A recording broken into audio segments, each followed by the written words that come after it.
So guys, you can see I had a severe injury. Stay tuned to the end and I'll tell you the story of how I tore my pec, my bicep, and my left glute all at once. So right side, upper body, left side, lower body. It's pretty funny, really.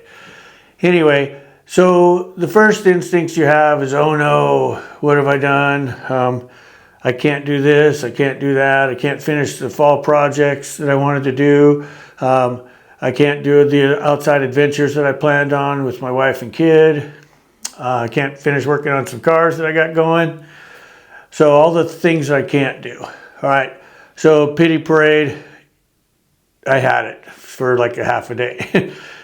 I still easily could go down that road. But what I got to really focus on is what the things that I can do while going through this. Okay, so here's my plan to get through this. I'm going to, for physically, I'm going to focus on what I still can do. So I'm going to train my legs like crazy. The glute tear, extremely excruciating, but I think I can still do my quads pretty well and my calves. So I'm going to really focus on those and get them ripped up. I can still do my left bicep quite a bit. I probably can still train abs. I definitely can focus on my diet and keeping that in check. My goal right now is lose 5 pounds in this next 7 days. So pretty sure I can do that easily. Gina's going to join me. We're fasting a couple of those days. And the thing about fasting, guys, is intermittent fasting is pretty easy, really. If you do, like, I stop eating at 7 at night and don't eat the next day till 2 in the afternoon or something. Stay busy in the mornings, you know, and true fasting would be no coffee or anything. But I'm saying if you just want to have your cup of coffee, that's cool, but it's easy enough to skip the meals. So we're going to focus on that. I'm going to lose 5 pounds for sure, but probably 10 ultimately is just body fat, which I'm focusing on. So those physical things, get outside, walk, breathe a lot of fresh air, you know, focus on the family, take them to the park, take your wife for a walk without the kids so you can focus on that relationship. Build a relationship with your children, you know, spend a lot of time with them and not electronically. It's just actual interaction. As we notice, a lot of schools right now are pushing this no cell phones in the school thing, which is good because we can see kids are losing the ability to socialize. We all need that, every one of us. So work on your relational skills and do what you can physically. The other things we have, Gina and I are both, we're going to study some Spanish courses. We're going to do that together so we can actually speak it together. Look, we can all live in a fantasy or whatever, but Spanish is becoming or Mexican, whatever you want to call it, is becoming a mainstay in America. And it also stimulates your mind a lot. So focusing on that. Gonna jump up on the finances, do a few more things there to make a few $1,000, you know, pick it up here and there where we can. There's always an opportunity there if you think about it and look around. So, and mentally, this is a big one. Move forward with your daily readings and focusing on the future, focus on the positive, do positive, sounds funny, but positive self-talk, motivation. Some people call it manifesting, but you know, if you don't have a dream board or a picture board, make one of those. And the thing about it is, what you find is if you're focusing on something constantly, then that comes into your life so much easier and kind of brings people into your life and activities, opportunities. So focus on that a lot. So the big thing about the reading too is I don't mean pick up a fantasy novel or something like that, but get stuff from the greats. You know, there's always stuff out there. We could name a few. We have a list if you guys wanted it. It's in one of our programs. So pick up good stuff. Feed your brain. You're the gatekeeper. If you're going to put crap in there, then that's what's going to come out. So there's some good TED Talks out there if you're doing YouTube stuff, a lot of motivational things. Jim Rohn's a great speaker that can help you out. And all of the old greats that made Tony Robbins who he is today. So if you have to listen to Tony Robbins even, that's a good thing if you need it. But so stimulate your brain, stimulate your mind, focus on your relationships, focus on your finances, train physically what you can, get outside and breathe fresh air. Pretty soon winter's going to come. We're not going to want to be outside that much, most of us. So get the best of this that you can get. Basically, to stay busy is number one thing. So these are some things that was told me a long time ago from an old guy who I learned a hell of a lot from. If you guys stick with me, I'll quote him many times. But one of them was time and money have the same three characteristics. You can spend your money, you can spend your time. You can waste your money, you can waste your time. Or you can invest your money and you can invest your time. So which one would you pick? Most people will say, I want to invest my time. Also, most people don't do that.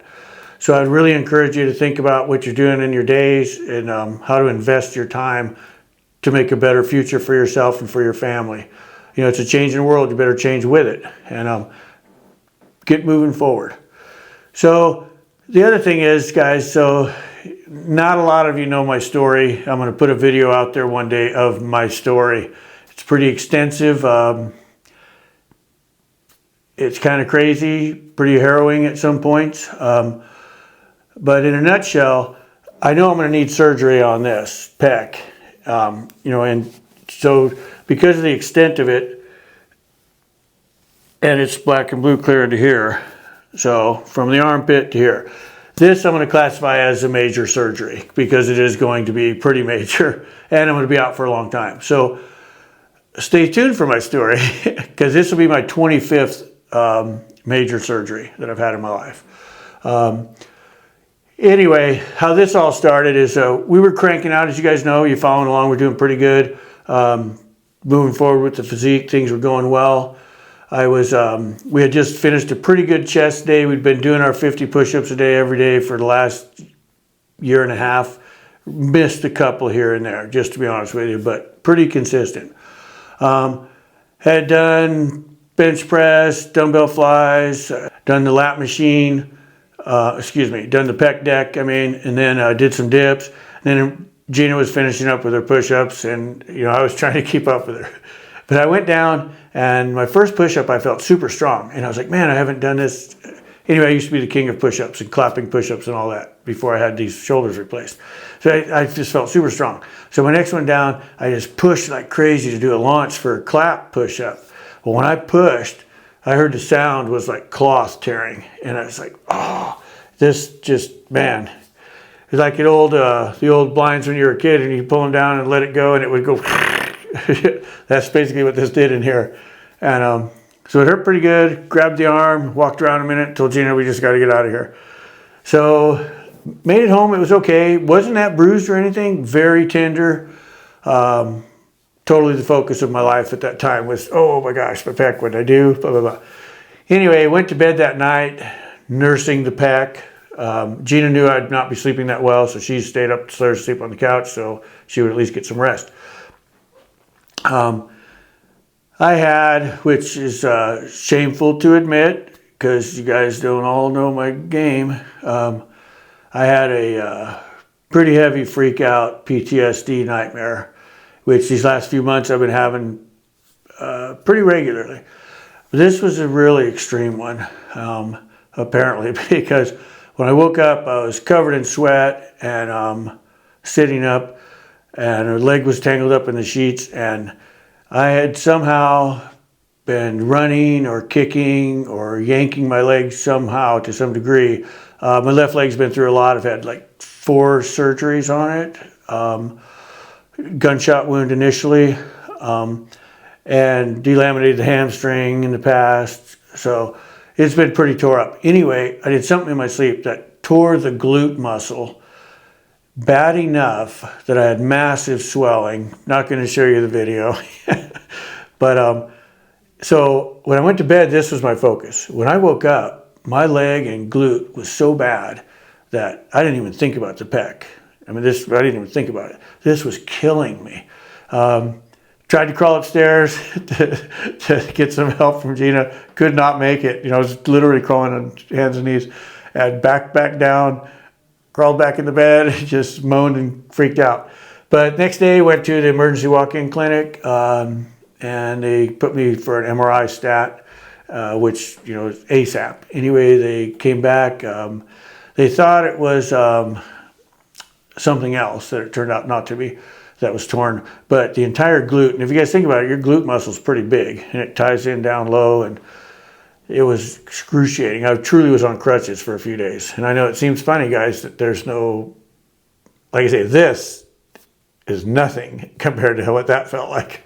So pretty wild. Few days later, a lot better. Now it's been 7 days today, I think, and I can walk and stuff. So feeling about like I used to feel. So anyway, it seems kind of funny that a freaking nightmare. You'd panic and flip out enough that you'd tear your glute muscle. But anyway, that's it, guys. So, but now I'm focused back on the pec. The leg seems pretty good. This is not that much pain, to be honest with you. Yes, it does hurt, but anyway. So I'm going to work through it. So we're going to follow the steps that I went over. You remember, focus on what you do have, what you can do, not what you can't do. Focus on the family, relationships, things that you really need to value in your life. Move forward mentally, physically, relationally, financially. Make the most of this time. And so if you want to check out an awesome program that can get you guys on track with life, you know, physically, mentally, relationally, financially, check us out. We got a program at naughtydonkeyfitness.com, and we can do a live phone call to get you started if you want. Training advice, relationship stuff. Gina and I have been through a lot together. We used to do couples counseling and all, so it's not like we're new to the game. But people generally envy the relationship we have, and that's for a reason. So naughtydonkeyfitness.com, check us out, and let us know what you think. Also, comment on this video. Let me think, you know, what do you guys think about this whole ordeal? And give us some feedback. Anyway, we'd like to hear from you, so check us out. Thanks.